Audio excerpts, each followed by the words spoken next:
Hi, so I wanted to talk a little bit about fertilizers. I made a video and it was way too long, so I gotta redo it.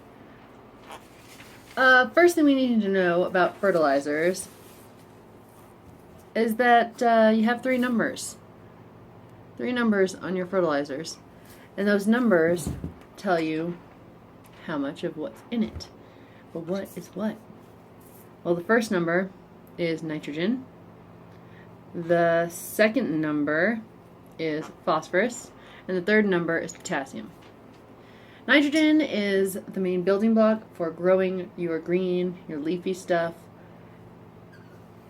Kind of the plant. I like to think of it as like the plant itself, but really the leaves, the green.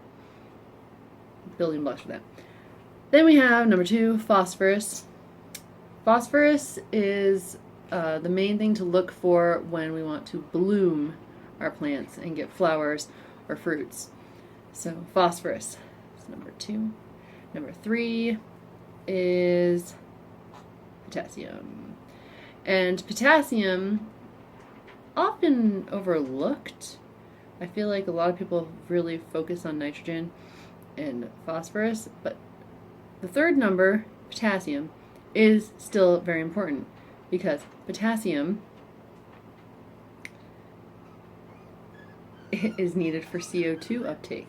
What is CO2? CO2 uptake is part of the whole photosynthesis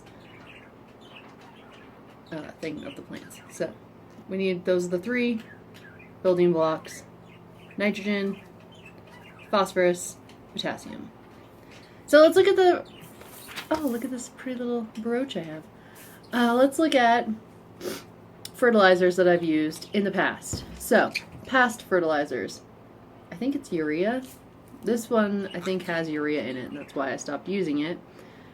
Don't get mad at the fertilizer sprinkles. This one, the numbers, 19, 31, 17. So 19 nitrogen, phosphorus, 31, 17 potassium.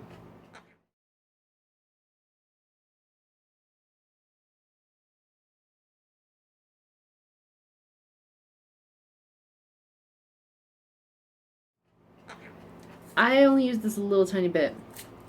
The main one that I have been using is this one, and mainly the grow one, or yeah, this is the grow. I have two, so you have two here. And I really tended to use this one more often than the bloom one. And I had really great growth on most of my plants. So this grow one here is urea free. It's 20, 10, 20. It's kind of high numbers. And the bloom was 6, 30, 30.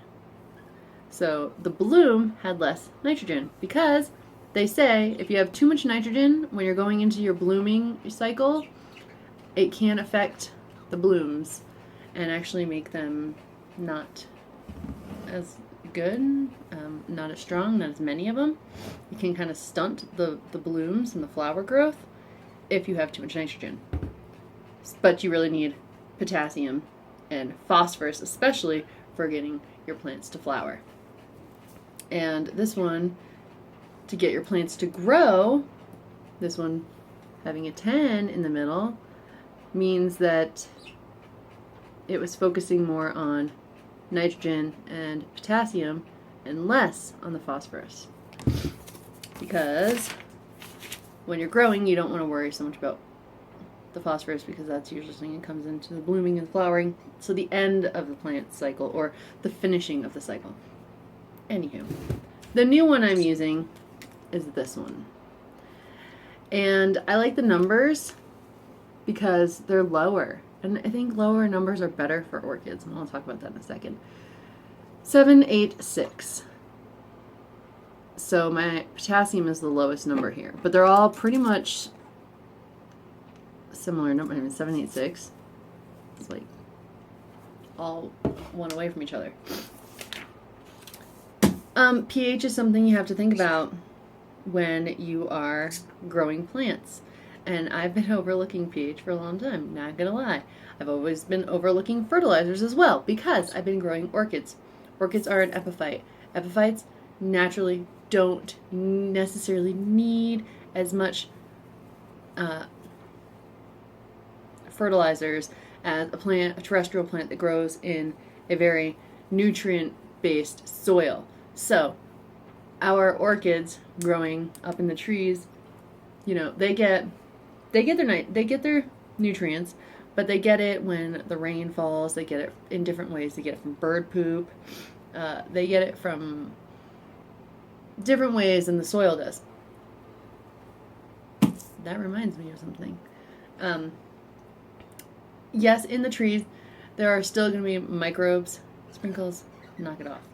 And the microbes help break down the fertilizers into something that plants can take up. I think I'm getting off base here. Well, let's go back to pH. pH. You need, when you are growing in soil, you want a pH of 6 to 7. Don't bite my ear. A pH of 6 to 7 is good for soil. Now, if you're growing semi-hydroponically or just straight up hydroponics, you're looking at a pH of, I believe, 5.5 to 6. Yeah, around that range. So you're looking at a more acidic water for hydroponics and semi-hydroponics. In soil, a little bit more. Don't ask me why. I'm not sure about that. That's just how it goes.